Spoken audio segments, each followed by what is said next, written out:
සමහර මිනිස්සුන්ට පින් කරන්න ඕන, හොඳ වැඩ කරන්න ඕන, යහපත් වැඩ කරන්න ඕන කියන හැඟීම තියෙනවා. සමහර මිනිස්සුන්ට ඒ හැඟීම නැහැ. එතකොට සමහර අය පැල් බැඳගෙන පින් කරනවා. සමහර අයට වගක් විභාගයක් නැහැ. සමහර මිනිස්සු ජීවත් වෙන්නේ කල්පයක් ඉන්න ආවා වගේ. මැරෙනවා කියලා සංඥාවක් නැහැ. කොහොම ඉන්න මිනිස්සුත් ඉන්නවා. ඉතින් කෙනෙකුට හිතෙන්න පුළුවන් ඉතින් අපි කාලා බීලා පාඩුවේ ඉන්නවා නම් අමුතුවෙන් මොනවද කරන්න ඕන පින්.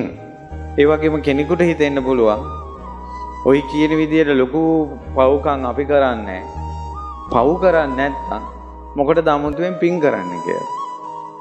ඕව තමයි මිනිසුන්ගේ හිතවල තියෙන්නේ. පින්වතුනි, ඔයාලා ප්‍රවෘත්ති වලට දකින්න ඇති පහුගිය කාලේ ගම් වතුරාවා. කොළඹ පැත්ත ගාල්ල මාතර ඇතැන් ගංගාශ්‍රිත ගම්මාන වතුරෙන් යට වුණා. සමහර මිනිසුන්ට ඇඳිවත විතරයි ඉතුරු වුණේ. මිනිස්සු 30කට වඩා මැරුණා ওই දවස් දෙක ඇතුළත. සියල්ල දන්නා වූ සියල්ල දක්නා වූ ලෞතුරා බුදුරජාණන් වහන්සේ වදාලා, පින්වත් මහණෙනි, කවුරු හරි කෙනෙක් දුකටපත් වෙලා ඉන්නවා, අසරණ වෙලා ඉන්නවා, පීඩාවටපත් වෙලා ඉන්නවා දැක්කොත් නිට්ඨමේතං ගන්තබ්බං, ඒකාන්ත නිට්ඨාවකට පැමිණෙන්න මමත් ওই විදිහට දුක් විඳලා තියෙනවා කියලා. එතකොට ওই ගම් වතුරට ওই විදිහට ඇඳිවත විතරක් ඉතිරි වෙලා තමන්ගේ සකල ධන වස්තුව වතුරින් යට වෙච්ච එක ඒ මිනිස්සුන්ට විතරක් වෙච්ච ආශ්චර්ය අద్భుත කාරණාවක් නෙවෙයි. මේ සංසාරයේ ගමන් කරද්දී අපිටත් ওই විදිහටම වෙලා තියෙනවා.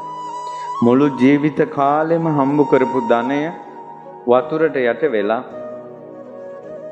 ගිය ජීවිත මෙච්චරයි කියලා කියන්න බෑ.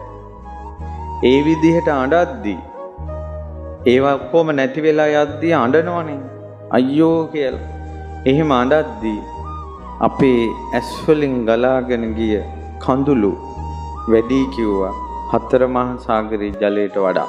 ඉතින් මට ওই වතුර සිද්ධියත් එක මතක් වුණේ. ගොඩක් අම්මලා දරුවෝ හදනවා.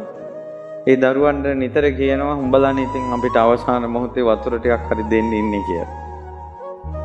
අම්පාරිත් කියනවාද එහෙම? අපේ පැත්තේ කියනවා එහෙම. ඊට පස්සේ සමහර මිනිස්සු කියනවා දරුවන්ට උන්නේ ඉතින් අපේ මිනි පෙට්ටියක් කරගහන්න ඉන්නේ කියලා. සුනාමිය කාලේ මිනි පෙට්ටියක් කරගහන දුන්නේ. මැරිච්ච ගමන් මෙහෙම ඔතලා ඉස්පිරිතාලෙන්ම තමයි ගිනි තිබ්බේ.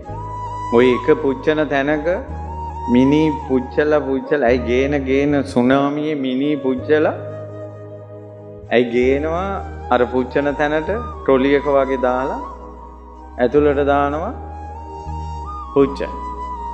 ගේනවා ඇතුළට දානවා පුච්චනවා. දෙතුන් දෙනා එකතු වෙලා. එක තැනක මට ස්ථානේ මතක නැහැ. සිද්ධියක් වුණා එහෙම මේ ගේනවා මේ දානවා මේ ගේනවා මේ දානවා. එක මිනිහෙකුට හෙම්බත් වෙලා එතන වැඩ කරන මිනිහෙකුට. ඒ මිනිහා එතන තිබ්බ ට්‍රොලි එක බුදියා ගත්තා. ඊළඟ කෙනාව මෙයා දැම්ම පිච්චු. සංසාරේ ඔය විදිහට අපි කී ගමනක් මැරිලා ඇතිද? ඔයාලා දන්නවද දැන් ඔයාලා කොයි විදිහටද මැරෙන්නේ කියලා? ඒ නිසා පාරේ මැරෙයිද? කුණු වෙලා මැරෙයිද? පණුව ගහලා මැරෙයිද? වාහනයක හැප්පිලා මැරෙයිද? ඇලක දොලක වැටිලා මැරෙයිද? වසක් විසක් කැවිලා මැරෙයිද? සතෙක් සිව්පාවෙක් කාලා මැරෙයිද කියලා අපි දන්නේ නැහැ. ඒ නිසා මේ පණ තියෙන වෙලාවේ ඇවිද කියා ගන්න පුළුවන් වෙලාවේ තම තමන්ගේ උඩඟුකම් පැත්තකට දාලා යන සංසාරයකට මේ දුකෙන් නිදහස් වීම පිණිස කරගන්න පුළුවන් පිනක් කරගන්න කුසලයක් කරගන්න. අපි කොහොම මැරෙයිද කියලා කවුද දන්නේ?